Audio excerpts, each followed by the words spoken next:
Welcome back to the Organic Filaments Network. I'm Sher Ali Khan. Today, I'm in conversation with Dr. Mohamed Abdou, Muslim anarchist, author of Islam and Anarchism, and writer of revolutionary communiques through his Substack on Gaza since October 7th. As Israel continues its genocidal assault on Gaza and the war expands into Iran, Dr. Abdou offers a searing theological and decolonial vision of resistance, rooted in the Qur'an, jihad, ummah, and what he calls Islam from below, Islam of the below. His work challenges Zionism and U.S. empire, but also turns a critical lens on the settler complicities of Muslim diasporas in North America. Dr. was publicly censored and fired by Columbia University for speaking these truths. Today, we discuss theology, abolition, and insurgent ethics of life under siege, from Rafah to Tahrir, from Gaza's tunnels to Standing Rock. Remember to like, share, and subscribe, and support our work at buymeacoffee.com/Organic Filaments Network. Welcome to the show, Mohammed. How are you doing?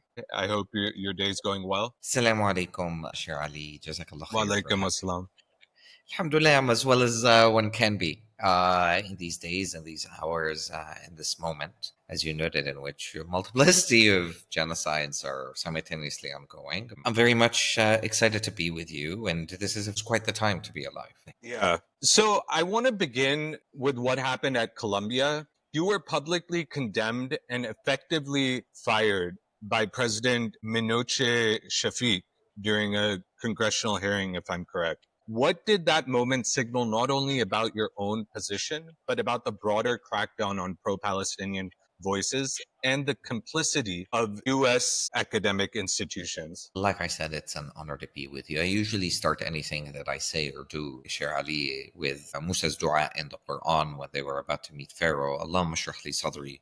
وَيَسِّرْ لِي أَمْرِي وَاحْلُلْ عُقْدَةً مِنْ لِسَانِي يَفْقَهُوا قَوْلِي. O Creator, open thy breast and make my affairs easy and undo the knot of my tongue, such that what it is that I have to share with you and ostensibly the audience reaches hearts, ears. The first question that you pose is a very interesting one. I was fired, yes, on C-SPAN, on live television. But what Columbia allowed to happen was to see through my contract ending. So I was fired. That's all right. So as I was saying, I was fired, not fired, because on live television, I was fired. However, Columbia allowed my contract to end. When Minoche Shafik was at the congressional hearings, I was in the midst of the encampment itself, seeing my students get arrested. It was a little bit over a year ago. You know, obviously it was quite shocking. I'm not somebody that ever sought to be a public figure or publicity for that matter. And the challenge with it is that it delineated my ability to be underground and to do the work that I do and the organizing that I do. Now, I was targeted specifically, in my humble opinion, well, according to the right, not only because I'm condemning Israel, but as Elon Musk, as Pete Hegseth, as Tommy Robinson, as Shai Davidai, as Elise Stefanik, as so many had pointed out, David Rubin, and the alt-right that has recorded 5-6 hour videos on my talks and talks that I've given or lectures that I've given. I was being targeted because I was critiquing settler colonialism in the context of the U.S. The U.S. is the parent of the child Israel. In so many ways, the Nazis and Zionists look to the settler colonial model in the context of the U.S. And that's the fact. So Palestine, yes, is a state of exception, but it's only a state of exception insofar as what if we actually listen to her, not self-imposed narratives of 48, of 1917, that still behold Palestine to a British proctored geography, if you will, that is separated, because traditionally Palestine is, if you will, the dagger that extends the Levant and is an extension of the Levant, the Assyric territory, Syria, Lebanon, Jordan. I mean, Syria is not really a state or shouldn't be a state. Jordan isn't really a state. Lebanon isn't really a state. And the North African axis vis-a-vis Gaza. that acts as a window into Rafah and elsewhere, Sinai and elsewhere. This is the significance of Palestine. And then to contend with Palestine, then you have to deal with, as my work deals with, 1492 and what happened with Muslims and Jews in the context of Andalusia, modern day Spain, and the settler conquistador mission, crusading mission, because Columbus was a crusader, that commenced really in the Caribbean, but and what we call Turtle Island, or more broadly Abiyala, stretching across North and Latin America in so many ways. So this becomes a conundrum. 1492 unravels how this is a religious war as well as being a racial war. Academia is just academia. It was always an extension of the settler state. You see, the problem isn't the moniker of free speech. There never existed really free speech. There is no American dream. It's always been an American nightmare, as Malcolm had long noted. The question is that a lot of people would like to buy into the fantasy, just as they do with regards to the state, that we can reform the state, that we can revolutionize the state. But the academy is just an extension of the settler state. It's hierarchical, it's patriarchal, it's on stolen land above all. So this becomes the irony. So I have no fantasy, never had a fantasy, whether I was in Cornell University before Columbia. And Cornell is the largest land grab university vis-a-vis the Morrill Act. It seized over 1 million acres of stolen land, indigenous land that stretches all the way to California and Wisconsin and so on and so forth. So the reason that there was a clampdown on Columbia University, or at least the encampment, at Columbia, and I'm very proud of my students, obviously, and I'm very proud to have been a fundamental part of the encampment itself, is because it showed a world where all worlds fit. The possibility of different worlds. My students learned more at the encampment than they did within the classroom, right? How to connect the struggle insofar as Kashmir and settler colonialism in Kashmir and the Rohingya and the situation in Myanmar and so on and so forth, the Uyghurs, and so on, all these multiple Sudan, the Congo, and so on, the ethnic cleansings, the genocides, simultaneously to what is going on insofar as anti-blackness and anti-indigenous sentiments that are act as foundations to U.S. empire, to Canadian empire, to Australia, to New Zealand, and so on. So Colombia is just an extension of the settler state. There is no reforming. The question is, how do I divest from these institutions? That's the interesting part. Right. Just as much as how do you divest from the settler state? Because I dislike it when people say we're going to dismantle. There is no such thing. You're not going to dismantle the military, the pharmaceutical, the agrochemical, the prison to school. That's a fantasy. That's the squat, progressive, liberal, democratic line. Unfortunately.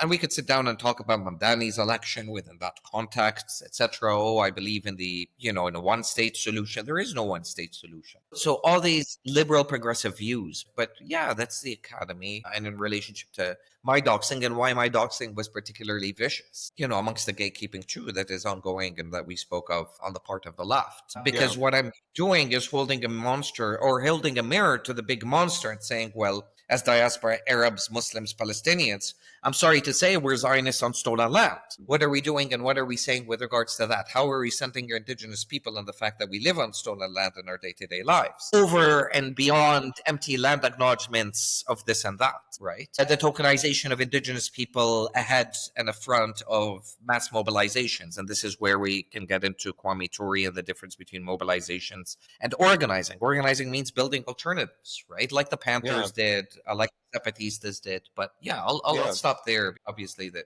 there's a lot to unravel. Yeah, can you give a little bit more about the doxing itself and the various tactics that have been used in the crackdown of pro-Palestinian voices, the infrastructure, the Zionist infrastructure that has been built in the context of the academy, and how that space has been significantly curtailed since October 7th? And the way anti-Semitism has been used as a weapon to target these voices? Thank you very much for your question.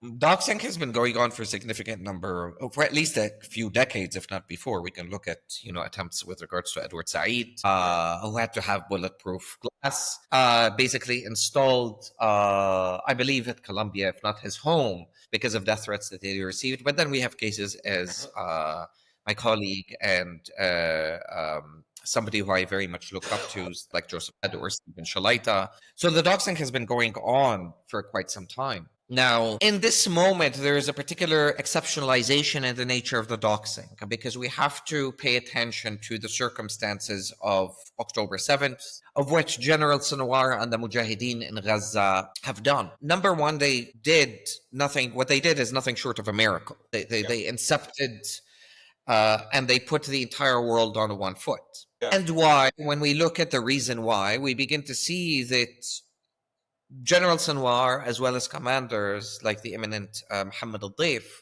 had recognized, and in speeches going back to 2022, that the desecration of Al-Aqsa and the attempt to wholly make this into a religious war was very much underway. The desecration of Al-Aqsa Mosque, Haram al-Ibrahimi, and so on and so forth. And the general warned. So I'm raising this to say that, sure, there is no doubt about it, Zionist influence within institutions in the US and Canada and elsewhere. But this is a crusader-led war. And the majority of Zionists are actually crusaders. They're crusading Christian Zionists. Mhm. And it becomes very important to understand then, in the context of the religious war, why the clampdown was so vicious. In my case, in other people's cases, in the case of certainly the students as well. Particularly those of us that pointed to this fact. And the more staunch that one was in support of not only an abstract resistance, because what was being held against me is that I wasn't speaking about resistance in the abstract. It was a Facebook post that I wrote shortly after October, within a few days actually. It clearly stated, I stand with Hamas, I stand with Hezbollah, I stand with Ansarullah. So I name things for what they are. I don't speak in some kind of abstract resistance. A lot of people do. I prefer, again, nuance. This becomes very important. So again, going back to your question, the degree of, you will often find there's a great deal of confluence between, again, board of directors, board of trustees, with various interests, whether it's the NYPD, in the case of Eric Adams, or when we look at UCLA and the encampment there.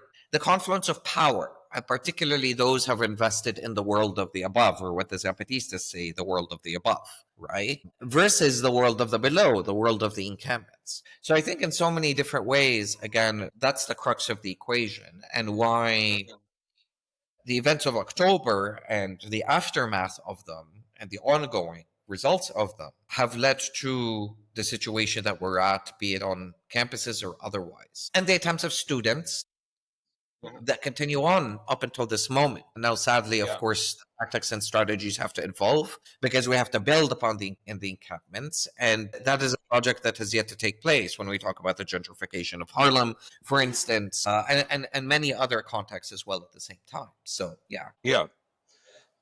So can you speak a little bit about the encampments? Because the figure of Mahmoud Khalil and others, which have emerged, especially in this Trump dystopia that has been created, where ICE and all these efforts to sort of silence students has occurred. Can you talk about the inception of the encampments, how they took place, and just the significance of it on these campus, on the terrain of the campus? But I can say that, mashallah, the student intifada that manifested in Colombia was a product of a lot of labor and a lot of strategizing and a lot of tactics. It was not something that emerged overnight. With my students in particular, a fair number who were involved and central to the encampment and who've been doxxed, who've been kicked out of Colombia at this point. Yeah. I have to say that the students were incredibly courageous. And it came out of the idea that mobilizing is not the same as organizing. For 6 months, if not before, people were engaged in mass protests, which are certainly not as significant as the, say, anti-war protests of Iraq and Afghanistan in terms of numbers. But as the Qur'an teaches us, وَكَمْ مِنْ فِئَةٍ قَلِيلَةٍ غَلَبَتْ فِئَةٍ كَثِيرَةٍ, how much of a small group defeated a larger enemy. Inshallah, if God wills, and if this group is organized. Now, what does organizing mean? It means incepting alternatives. So that means going beyond, again, the streets. Because street actions are important, direct actions are also important. Palestine actions are now important. So please don't get me wrong with regards to that. They're also limited because they don't create alternatives. They don't create other worlds, right? So Yeah. you may disrupt a Maersk sort of arms supply shipment or factory in one location, but then that doubles sort of the amount of investments in other locations and other factories and so on. So this isn't about even tax monies, because we're talking about tax money. I mean, this argument with regards to, well, we don't want our taxes going to fund Israel. Yes, but the taxes also fund imperialism elsewhere, and imperialism elsewhere rests at settler colonialism at home. So the encampment served as an opportunity to contest those and to build a narrative, if you will, that interconnects struggles from a racial and a religious perspective. Say, case in Colombia, I believe the encampment lasted 2 weeks. Imagine that we had more time. But this is where, again, the encampment served as an experiment that needed to be transported to neighborhoods. Because, look, the single mother with 3 kids, she may believe in the Palestinian cause. She may be completely down. But at the end, she's going to ask, I'm working 2 to 3 jobs. What are you suggesting for me here? Who is going to take care of my kids? What am I going to do for rent? So in order to organize her, and Malcolm was a great organizer, unlike MLK, who is a great mobilizer, not an organizer though. There needs to be an alternative project. You need to be able to create alternative schools, alternative hospitals. Again, that's what our Muqawma did in Gaza.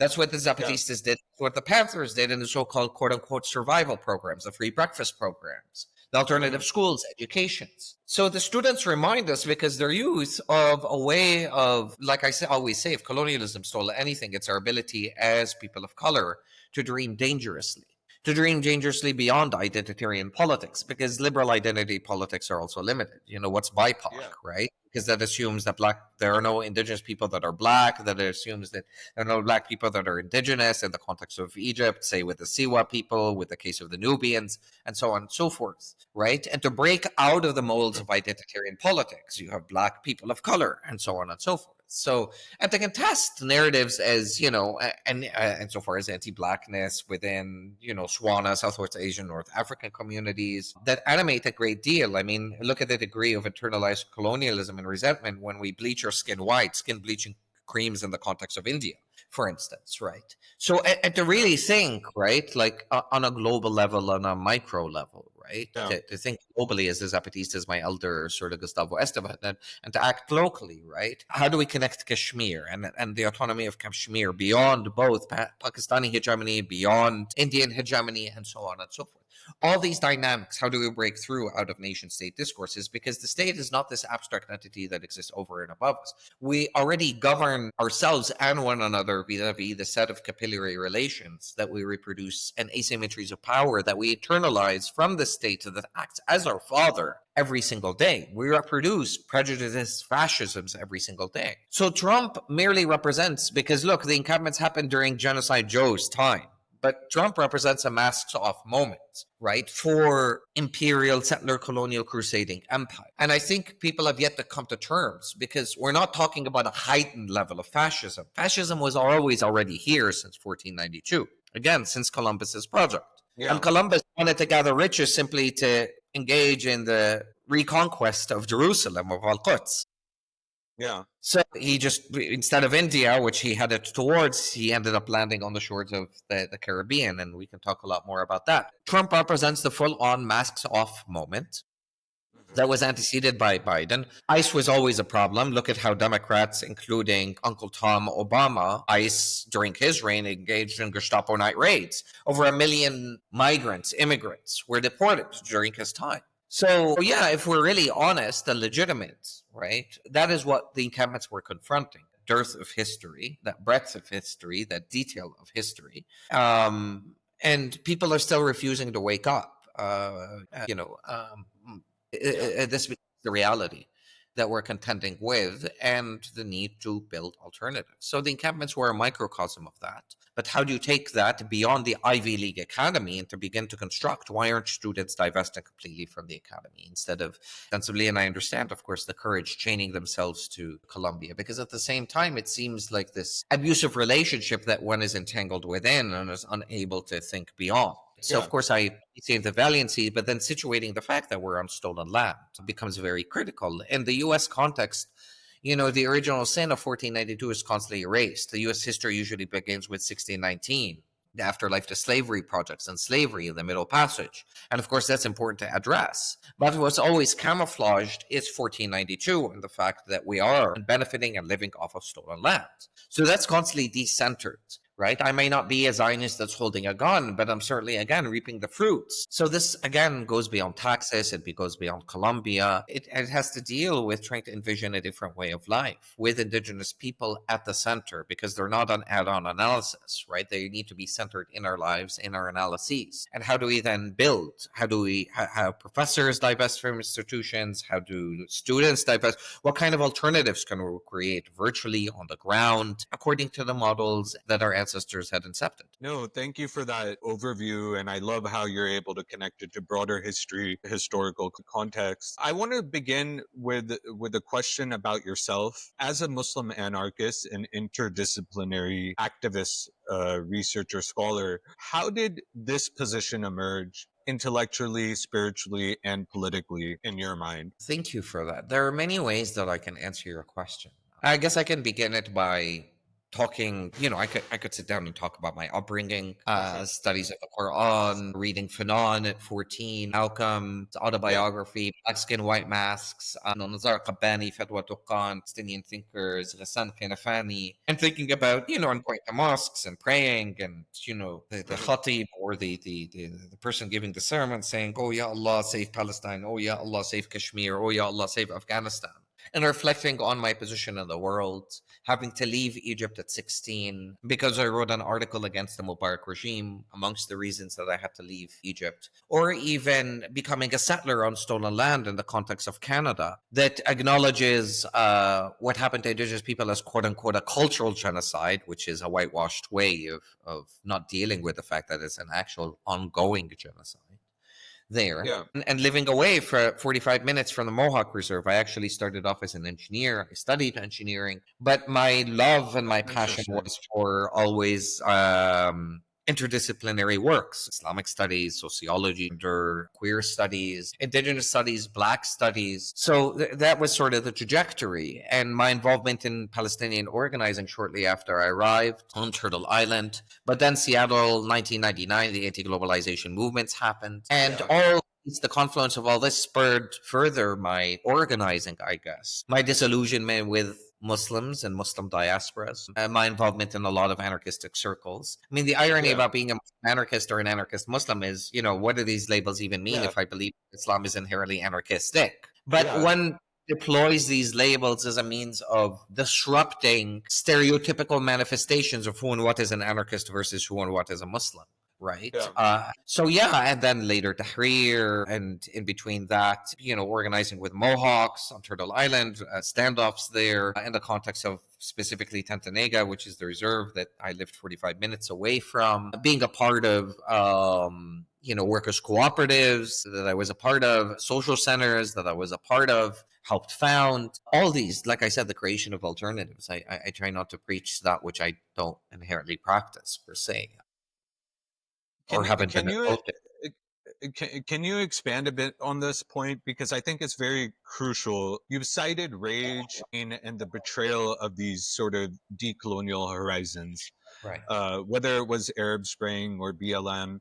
And you mentioned in the context of the U.S., Seattle 99 was very important for the radical movement in the U.S. But as catalysts for your own work, how have these betrayals alongside personal exile, diasporic dislocation, and your participation in these movements shaped your intellectual and political formation? Thank you. Look, I'm 45. If the ancestors and Allah taught me anything, our mujahideen and our muqawma taught me anything, that the most important characteristic of a revolutionary or somebody that's aspiring to be revolutionary is humility. Humility, humility, humility. Unfortunately, active spaces, particularly in the context of Euro-America, let's put it that way, don't embody a degree of humility as they should.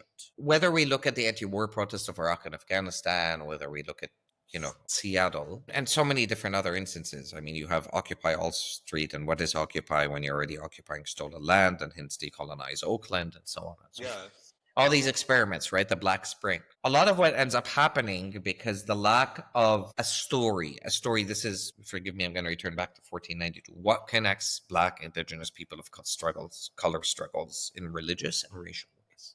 I've tried to fill in that gap. I've tried to address that as much as I possibly can from a theological perspective, because the state is a religion, liberal Christendom sort of religion. Capitalism is a religion. And they wean within us arrogance. They wean within us a coveting for power. As the Qur'an says, we've created humankind. Of course, in Islam, we're created upon the fitra, the inclination to do good.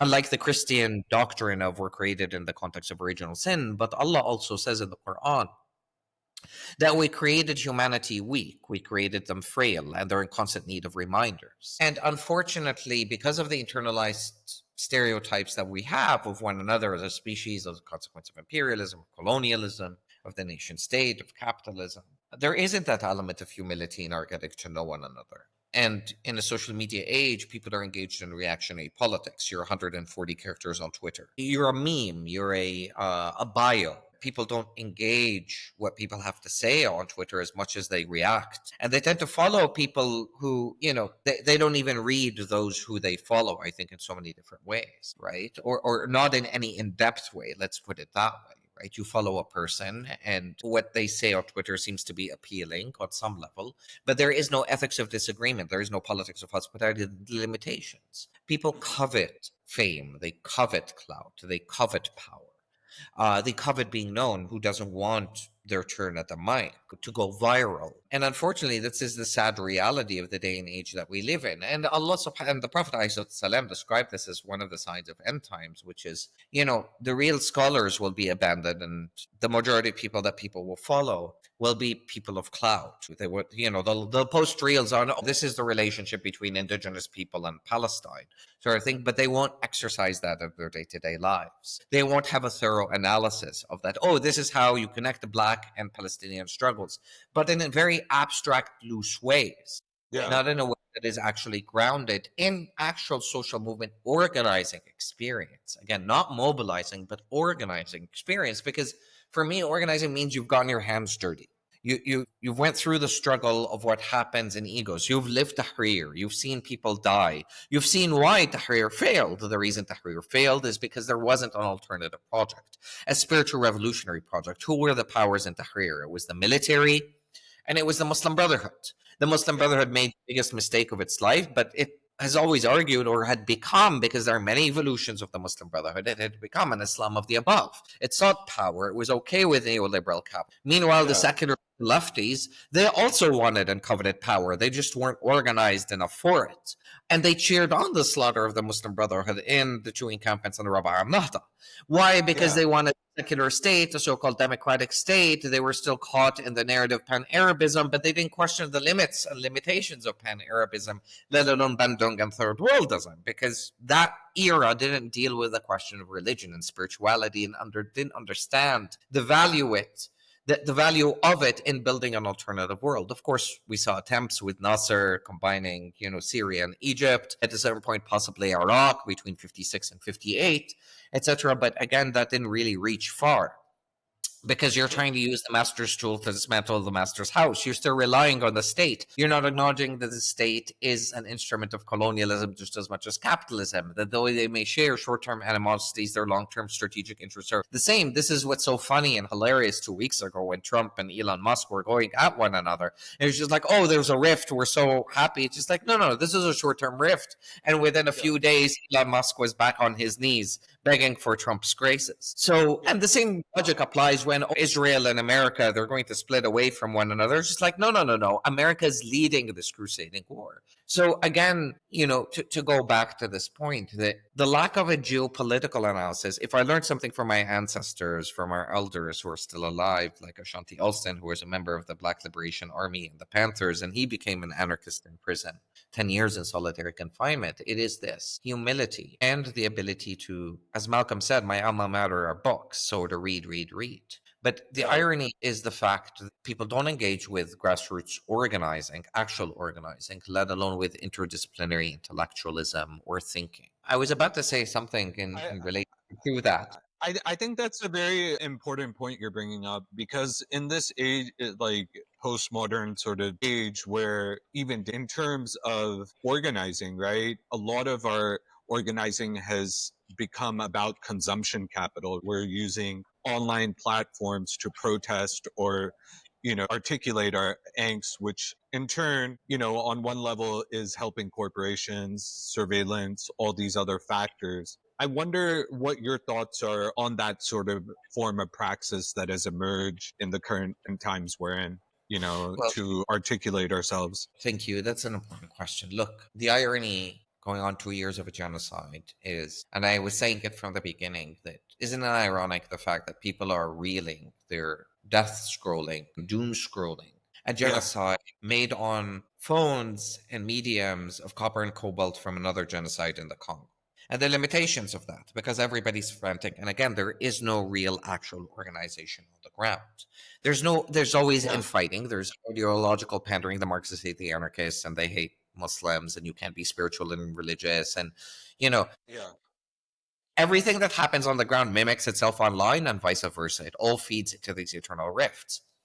Yeah. Again, so to me, there are 2 points I will raise with regards to that.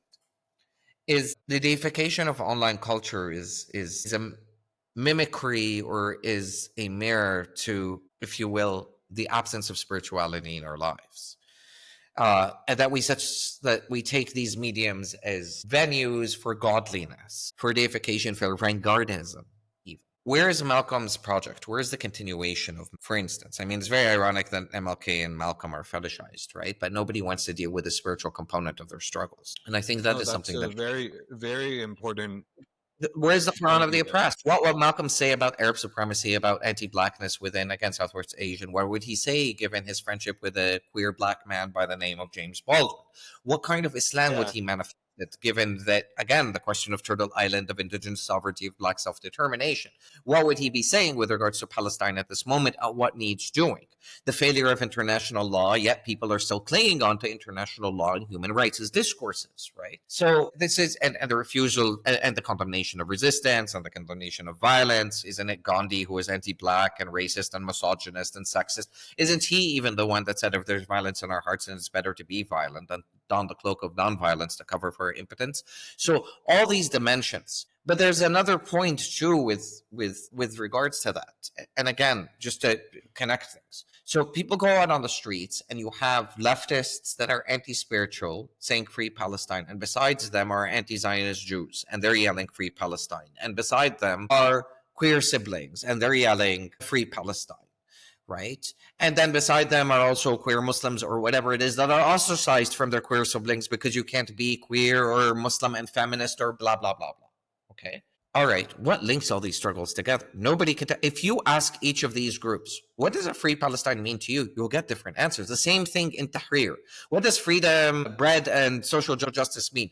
People will give you different answers, even if they're within the same encampment. The absence, and this is what I mean, the absence of a social movement, intellectual, religious, and hence spiritual, ethical, political, alternative project in terms of a story, in terms of what needs doing. That is what leads people to online cultures and to bask in the online world without having to bear the responsibility on the ground of manifesting the realities of a multiplicity of different genocides that are ongoing. And so people are running away from the monster in the mirror. It becomes easier simply to latch online, to go teach your classes in institutions and then be like, okay, I'm going to circulate some stuff on Twitter. I'm going to write an article and publish it in whatever journal that is peer reviewed. I'm, right? As opposed to actually being a living embodiment of, no, let me leave academy. Let me take my teaching online. What? The high school kids that can't afford university or can't afford colleges, they don't deserve an opportunity to learn from academics that had that opportunity and have been armed with knowledge to teach. I mean, this is the facade of replicating, the very order that we're contending against. So this is the reason that the online world becomes so easy. We're using tools, again, that are the creation of masters that hence have limitations to dismantle the master's house. It's not gonna work. There's nothing that replaces the face-to-face, and the face-to-face is the hard work that needs to be done. because people think that we're going to get together, we're going to hold hands, we're going to sing Kumbaya. No. We have a lot of internalized insecurities, fears, stereotypes, monsters inside us. This is why in Islam, al-jihad al-akbar, the greater struggle is the struggle against one's inner microfascisms. This is what the Muqama also teaches us, that what the Muqama did was it bred a culture of resistance in Gaza, an internalized transformation. And the same thing that the Prophet did. What did the Prophet do? When Islam was originally revealed, why did Allah subhanahu wa ta'ala say, no, you're not allowed to fight? It was easy for Arabs to fight. If somebody insulted somebody else, it was easy for people to engage with blood feuds. But why did Allah subhanahu wa ta'ala decree that Muslims engage in 2 hijras? First, a migration to Abyssinia, modern-day Ethiopia. Then after that, because they had to learn to build an ummah of believers who alongside them shared spiritual, ethical, political commitments. They had to learn that. They had to transform themselves. They had to change. And Allah la yughayyiru ma biqawmin hatta yughayyiru ma bi anfusihim. God does not change a people until they change themselves. Again, the mistake of Tahrir. People thought that revolutions had to deal with something outside them. No, they didn't. It wasn't about Mubarak. You can remove Mubarak and everybody will want to be, again, removing Mubarak doesn't displace God's space and power. On the contrary, it makes all of us demagogues vying for that space of the power, to want a piece of the pie, to want to be a third party that takes over the settler colonial state or whatever state in some kind of revolutionary way. The real transformation happens on the streets, right? And again, through creation of alternatives. How are you going to feed people? What are you going to do when somebody gets hungry? What are you going to do when somebody wants water? What are you going to do when somebody gets sick? If you don't have a plan, you've already lost that battle. And that plan requires, again, not only the creation of alternatives, but people desiring the transformation of their own lives, willing to contribute more than they are just willing to spare. So this becomes the key. How do I transform? When you look at all the examples, look at the example of the General Sinwar. Right? Yeah. Somebody who spent 22 years in prison and organized within prison. And his philosophy was, I'm not only going to change myself, Palestinian prisoners who don't have any education, they need to be educated. They need to learn Arabic. They need to learn Islamic studies. They need to learn biology and chemistry and physics and so on and so forth. And prisoners and the most disenfranchised were the backbone of the Muqawma. So this is what becomes crucial. Where is that? Where is that particularly amongst the diasporas? It's very sparsely and doesn't really exist. So it's very sad to see people replicating the same discourse, the same analogies, the same tactics without any kind of holistic strategy, let alone a transformation of their own ways of life. I think this is a very important point, and I want to return to your analysis of the legacy of Yahya Sinwar, General Yahya Sinwar. But I want to first unpack the concept of Muqawma and also discuss in communique number 1, you write, the Quran of the resistance is the Islam of the below. And you mentioned that already in this interview. What does it mean to center Islam from below? And how does this insurgent Quranic epistemology reshape how we think about Palestine, colonialism, and divine struggle? Thank you for that important question. Look, the Mujahideen are fighting, at least the Mujahideen in Gaza, are not fighting for a totalitarian ummah. They're not fighting for a Palestinian state. From everything that I know, everything that I studied, everything that they are fighting for. Now, we need to distinguish between, as you know, the Islam of the below and Islam of the above. The Muqawma is not a monolith. So let's be very clear about that. The axis of resistance is not a monolith. And of course, these days, because especially since Friday, and may Allah have mercy and accept the martyrdom of our Iranian people and siblings, but not all the axis is on one page. Let me just go back for a moment before I elaborate on why that's the case. Ansar Allah is an example of the Islam of the below. And so are the Mujahideen insofar as Gaza. Al-Qassam specifically. Look, what Yahya the General did is that in Gaza specifically, and having studied him, alhamdulillah, rather well, he fused the political with the military wing, particularly Al-Qassam. There was the political wing that existed outside, of course, Ismail Haniyeh and others, and may Allah accept Ismail's martyrdom, because he was the only actually leader within the political wing outside that knew of that October 7th was about to go down. Nobody else really knew, for the level of secrecy, for a lot of different things. Traditionally speaking, the political wing tended at different phases to invest in the above, in the sense that they at certain points invested in a Palestinian state. They wanted a Palestinian state. They were okay, Hamas's political wing, generally speaking, unlike Islamic Jihad, for instance, doesn't have a critique of capitalism, right? Al-Qassam is something different. Islamic Jihad is something different because they are beholden to the Qur'an of the below, the Qur'an of the resistance, if you will, the Qur'an of the oppressed. So what do I mean by that? Well, and they're seeking to establish an ummah of believers. So their ummah is not exclusive to Muslims. It's not the Daesh Islamic State, the ISIS Islamic State that condemns even Sunni Muslims and is sectarian and so on and so forth. So Islam is one that centers the poor, the women, the elderly, the children. Because in the Quran, the word Muslim is only referred to, Ya ayyuhal muslimin wal muslimat. You actually only find it a few times, 5 or 6 times. But when Allah is speaking, generally Allah is saying, "O believers." Okay, what is the characteristics? Ontologically, epistemologically, ethically, and politically of the believer, when the one that does not corrupt in the earth, the one who cares for the land, that does not engage in israf and waste and tabzir, that centers the orphans, the poor, the elderly, etc.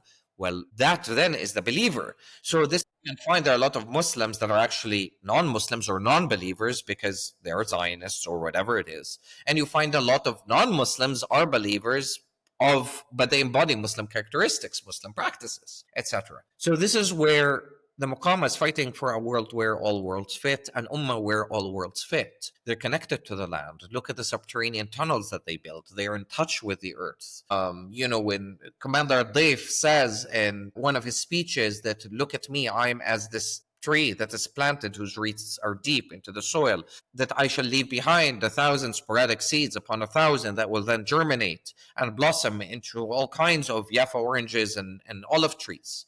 Right? This is the connection. Then you have the Islam of the above, if you will. So, for example, Turkey is an example of the Islam of the above. Hezbollah shifts between an Islam of the below and Islam of the above because Hezbollah at certain points became invested in the Lebanese state vis-a-vis the political party Amal. Before and after Samahat Sheikh Nasrallah had been assassinated. And his big mistake was the fact that he didn't think that the Zionists wanted a full-blown war, and there's a heavy price to pay for that. Of course, we'd be in a different situation if Nasrallah was still alive, but Allah decrees what Allah decrees in terms of foresight. But certainly Nasrallah grounded Hezbollah because Hezbollah was also a movement of the below. It also built alternatives for the movement, for Lebanese people, for Muslims, right? In terms of, again, alternative schools, hospitals, that sort of a thing. This is what I mean. But it also had investments in the state. And Islam of the below is not beholden to a state because it doesn't believe, because this debate existed within, if you will, Muslim movements for a very long time. It existed in Muhammad Iqbal's work, in Maududi, in Fazlur Rahman, etc. Can we achieve the Ummah through the nation state or not? It's a big debate that has spanned at least close to 100 years, right? Of course, I don't believe that that's possible for lots of reasons that I already stated. Iran is an embodiment of the Islam of the above. However, we have to, again, Iran in so many different ways and across the past 2 years, right? What it's doing right now in terms of True Promise 3, Al-Wa'd al-Sadiq, that should have been done a year ago. The entire Muqawma should have been involved October 8th all together in an surprise attack with regards to the enemy. However, different elements of the Muqawma were invested in different kinds of the liberal order. Iran was invested in, given its own state, it's trying to protect the state that it established in 1979, and so on and so forth. It wanted a nuclear deal. If it could get away with a nuclear deal, it would get away. Of course, the Zionists have forced now its hand. And now it's trying to shift to an Islam of the below. It's fighting back, right? But the question is it fighting back for its own survival? Will it be all in? Or is it fighting in because the story is over and it is with Gaza? Ansarullah is a different story. It has been, and again, immediately October 8th onwards, it opened its front in Yemen because it's not fighting for an Islamic state in Yemen. So this is the difference. So the Muqawma is not a monolith. There are different forces that are involved in different investments. I'm obviously very glad to see that Israel is being attacked, that they're tasting but a spoonful of what our people in the Mujahideen and the people of Gaza have been tasting for not only the past 2 years, but over 100 years, if not before that. But again, we have to be very self-critical. What is a problem right now is people aren't being self-critical with regards to the the different facets of the maqam. So this is, I think, becomes very, very important to realize in terms of the geopolitical dynamics of what is happening. I hope that Iran immediately starts attacking American bases, because Iran knows very well, we know all very well, I think anybody with two eyes knows very well that America is leading this war. Again, Iran, even the foreign minister of Iran said yesterday that we know that America is behind it. They greenlit this. Okay, so what are you waiting for? Are you waiting that the hope that you'll be able to go back to the negotiating table? Why are you waiting for that? Because then again, that appears to me as an Islam of the above. So one can critique, again, the Ayatollahs without feeding into imperialism. The mullahs and the regime is not exempt from mistakes. And we need to be very self-critical that way. With regards to all the forces, of course, Egypt and Islam of the above, the UAE, there are different manifestations of these. Saudis are in Islam of the above. All these are manifestations of the above. Right. So we just need to be very honest again. And I'm not here putting the UAE and Iran on the same scale, because certainly Iran has contributed in terms of providing logistical arms, in terms of at least in rhetoric, in terms of material support to the Muqawma in Yemen as well as in Gaza. Absolutely. But this is where the distinction needs to be made. There's a difference between, say, for instance, Qasem Soleimani and the regime. Qasem was an on-the-ground general, right, that helped with the building of the tunnels, that spent time in Gaza, that learned Arabic. This is what I'm saying in terms of the face-to-face engagements and building. And of course, as the general said, nobody can deny Iran's support of the Mujahideen in certain respects, but there were also limits, because Iran was trying to preserve certain elements of itself as a state. This is why even the talk of Iran, of Russia and China are not going to come to Iran's rescue. And they're not interested in being in this battle. China is surrounded in the South Asian Sea. Russia is dealing with its front in Ukraine. Although, Al-Shahid drones and rockets were provided to Russia in the context of Ukraine, we're not going to see. Russia knows that, again, Muslims want an Islamic ummah. They want a Muslim ummah, or they want an ummah of some kind. They're against that project, or they're not interested in that project. The same thing with Pakistan. I released a statement the last 48 hours and saying, we're going to be down if India crosses into Iranian airspace. It's just like, okay, so you're waiting for that moment. Are you invested in this existential religious battle or not? Don't tell me if India gets involved. Hindu Tava and the Zionist regime and the Crusaders are one hand. So either get involved or don't. This becomes a question. The nuance here becomes very important in order to have a good geopolitical analysis. That's the difference between the Islam of the below and the Islam of the above. And I'm inspired, of course, with our Mujahideen. I'm very happy that the Zionist entity is facing what it's facing since Saturday. But this is why the investment on behalf of Iran has to be, we are all in, because this is what our people warrant. And let me just say this extra caveat. You will not be able to destroy Israel without destroying America. There is no way that will happen. So the bigger devil, the bigger shaitan needs to actually be dealt with. And they need to be dealt with both from within America and Canada and so on and so forth, as well as simultaneously within the region. You argue that jihad is not reducible to violence. It is an ethical, spiritual orientation towards struggle. In light of Gaza's endurance, how is jihad defined as an everyday and revolutionary ethic? How does it differ from liberal pacifism and reactionary militancy? Thank you for your question, Sher Ali. Jihad is an everyday praxis. Of course, there are many forms of jihad. But what jihad requires, because of course there's the smaller jihad, which is active resistance, defensive resistance, war, fighting. But there's also active, insofar as the larger context or the larger jihad, the jihad of the self. We've all internalized elements of taghūt, elements of authoritarianism, elements of seeking power, of seeking authority, of seeking importance, seeking wealth. This is why in the Qur'an, Allah subhanahu wa ta'ala says, and children and wealth and nothing but ornaments in life. Now, we live in a day and age where, and it's very natural, can one only imagine the love that they have for their children, right? That they would want to, if your child, I don't have children, but I know of, my nieces, nephews, etc. If they're sick, you're dying to make them feel better. If they get hurt, you're wounded. but still they don't become God. Still, your entire life doesn't revolve around them. You think about how the mother in Gaza sacrifices her first, her second, her third, her fourth born. And still she's willing to sacrifice more. This is more than just steadfastness and sumut. This is iman, this is faith. And so jihad requires that constant militancy inside.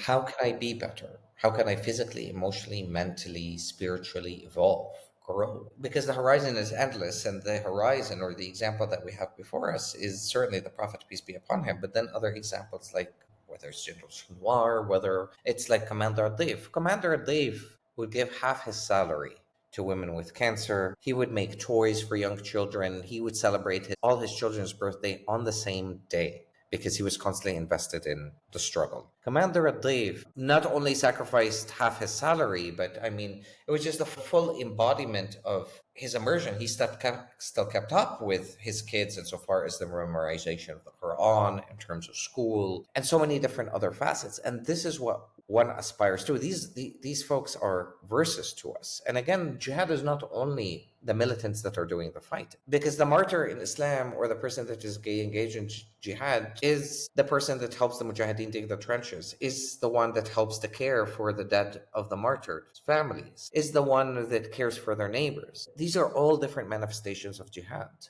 But combating the inner micro-fascist, or the inner taghūt, the inner selfish elements and facets within us, that is what becomes key in the struggle. And it's so easy to deceive ourselves, because the choice is not always between the evil and the lesser evil, but between a greater good and a lesser good. Be like, oh, well, I could do a lesser good and still safeguard myself and still keep benefits to myself as opposed to the community. But to be selfless, as our mujahideen and the people in Gaza are, that's beyond admirable. That leaves one in awe. You know, General Sinwar refused, when he was negotiating the deal in which he was released and 1,000 other Palestinian prisoners were released. By the way, Gilad Shalit was captured. That organizing capture of Gilad Shalit happened vis-a-vis Commander Adif, subhanallah. And late, you think about this operation happening in 2006, and then after that, 2011, the general is the one that is orchestrating from inside prison his release as well as the release of Palestinian prisoners. Do you know that he refused or turned down the deal because he wanted and insisted on the release of 4 other Palestinian siblings from Jerusalem with him? And he had to pay a price. He was placed in solitary confinement because he refused and turned down the deal up until the Zionist entity accepted. Look at the degree. He could have gone out. He could have said, oh, well, I got 996 prisoners out, as well as myself, and he would have still been celebrated as a hero. But to insist, that's the kind of jihad, because look, we have to understand, we have to redefine, as I say in the book, what violence and nonviolence means. I don't believe that nonviolence exists. People of color have been born into violence and into war, whether we come to recognize it or not. As Fanon said, violence is an inherently decolonial act. It's not just the material violence that manifests in relationship to struggle, in relationship to land and getting to know the land that we're in symbiotic relationship to. In fact, that we rely on the land because the land, our Mother Earth, gives us life, and she's an extension of Allah subhanahu wa ta'ala. And also, she has been created from nations and tribes and peoples, etc. Look at how land and non-human life are in symbiotic relations, but we don't appreciate them as much. And land, of course, is a spiritual subject. She's not an object. So we need to learn how to walk with the land, not on it. But we've been severed from land, and that within itself is violence, right? But there's already violence in us trying to figure out, this is why I braised the Muslim anarchist thing. It's a Du Boisian identity crisis.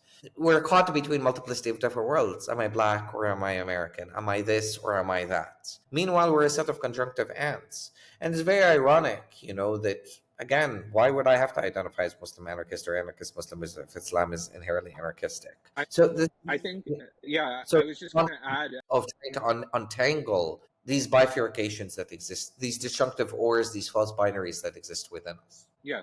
No, I think that's very, in the Communic number 3 that is on your Substack, I thought that was very unique about your analysis of General Sinwar, the manner in which his legacy is interpreted, especially in contrast to how he's vilified in terms of liberal and Zionist discourse.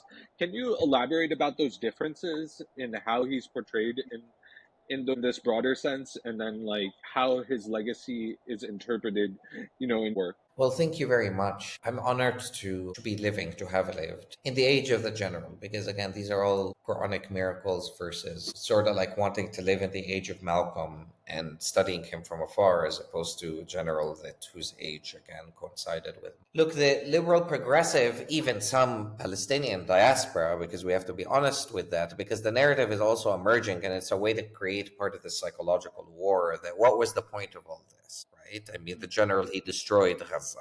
And this is a highly problematic question because nobody can anticipate. I don't think the general anticipated that Muslims and Arabs specifically would be complicit to this degree. And I'm meaning the people here, not the government, right? I mean, Egyptians were 120 million. If we want to rush to the border and break through the siege, we could. Is Sisi going to kill a million, 2, 10, 15, 20, 60? Okay, well, at least we die on our feet as opposed to living on our knees. So there's a lack of desire, and it's understandable. That's because Egyptians don't have a political revolutionary spiritual project. So they're afraid because the options to them are Libya or a totalitarian regime or to become Syria or whatever else, right? But this is why the narrative and the story becomes important. Now, returning to the general, so there is this liberal progressive, dimension. He's a savage, he's a heathen, he's just wanton in terms of his violence, despite the fact that he very much forewarned with regards to Al-Aqsa flood. This man was a man of secrets. He ran against the measure of his own life.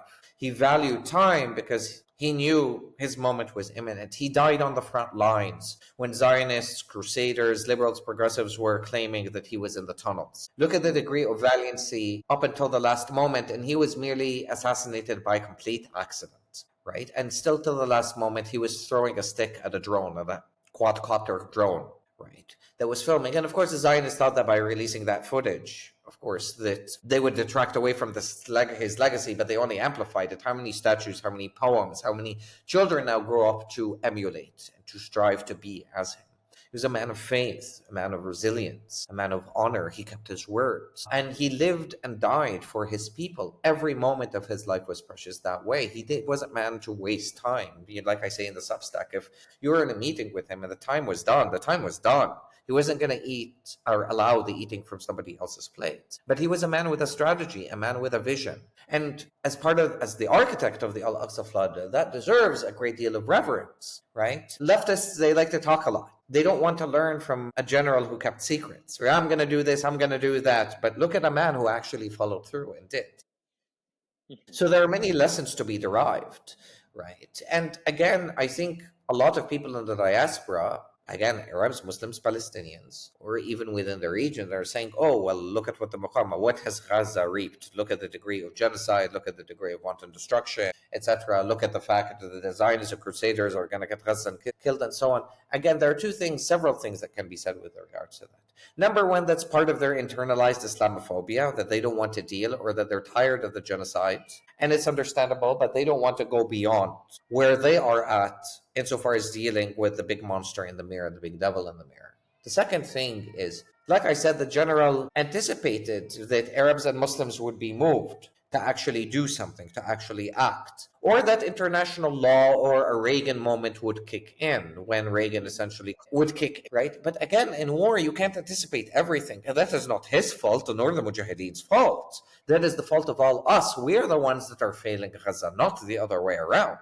There's no more sacrifice that Gaza could give, and still it gives, and still it bleeds, and still unconditionally for all of us. But yeah, this is, I hear this narrative that, it's, people are more important than the land. Palestinians are more important than the land. I'm sorry, what? The land is everything.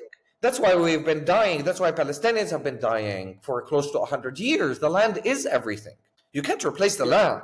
People can be replaced. Of course, we mourn. But again, it's based on, for me, it's just like, our people are not dead. People who are who die and in the sake of a cause are martyrs. They are witnesses upon us, on our failures. So there's lots of lessons, like I said, to be derived from our siblings in Gaza and our siblings in Yemen, because Ansarullah saying the same thing, that listen, This is not about us Yemenis. You may kill us. We're still going to stand with Gaza. We're undissuaded. We're going to still stand with Gaza. We're not seeking assimilation into liberal world. We're not seeking human rights laws. We're not seeking any of that garbage. We're not seeking to fit into capitalism. We're not seeking to sign nuclear deals. We're not seeking any of that. We have the Qur'an as our compass and Gaza as our pillar, and we're all the way in. And they haven't stopped, God bless them, not for a day. Consistent, continuous. Meanwhile, look at the difference. And this is where we need to be self-critical. The moment that the going got tough for Hezbollah, it started, and particularly after Samahat Sheikh's assassination, they started to back down. And they started to move south of the Litani River. Did that stop the Zionist entity from engaging in thousands upon thousands, signing the deal, transforming? No. So where are they now? Why aren't they in this game in their fight? But again, they have done more than Egyptians have. They have done more than other people in the region have.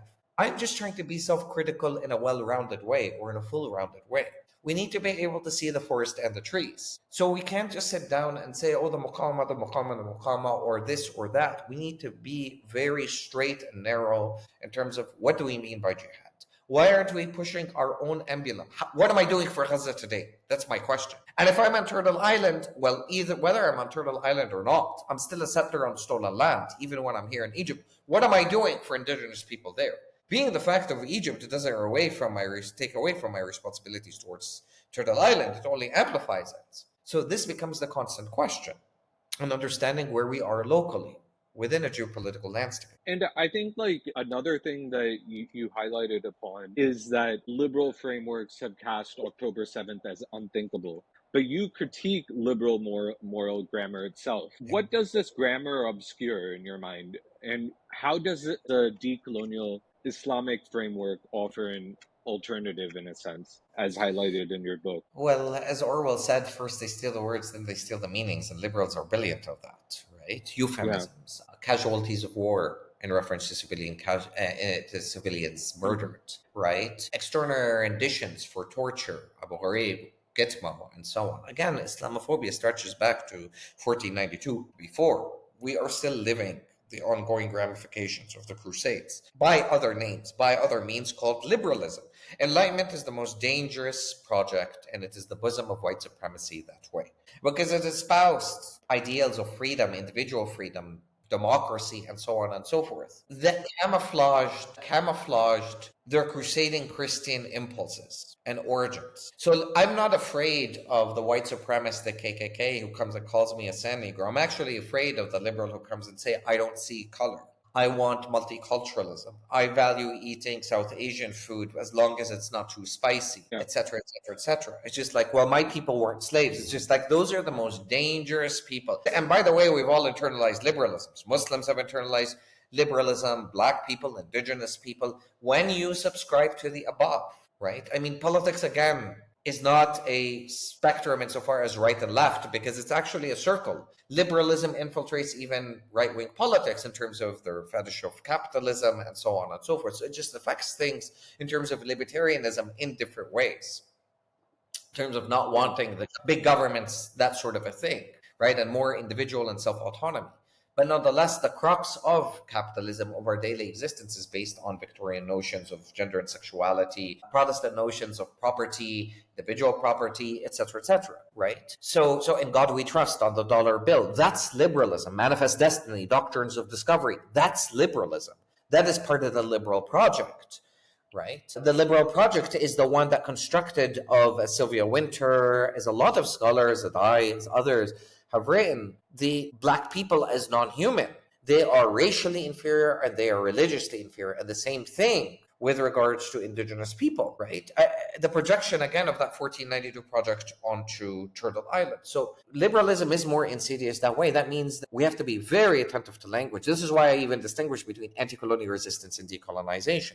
Anti-colonialism can be just a reactionary move. Decolonization is establishing that alternative world. Anti-colonialism is celebrating the transfer of power from the colonizer to those who are colonized. But then what are the colonized going to do with that power that is seized? It's not about seizing power, it's knowing what to do with that power after. Again, it's the Tahrir moment. 18 days. You're feeding one another, you're taking care of one another, women are manning checkpoints. Don't get me wrong, of course, there's sexual harassment, there's this, but nothing in comparison to now or before. There are always going to be mistakes or ills because you're dealing with human beings, and human beings need to, again, take responsibility for the greater jihad of the self. You need to cultivate the environment for that, the transformation for that, the alternatives to enable people. You need to establish an ethic of humility. You need to even establish an ethics of hospitality and disagreements, because we don't know how to deal with disagreements. We tear each other apart on the left. We don't know how to offer hospitality to one another. Again, how many people in anti-war protests in Seattle or after Seattle or during the anti-war protests have visited mosques or know much about Islam, and vice versa? Muslims haven't invested much within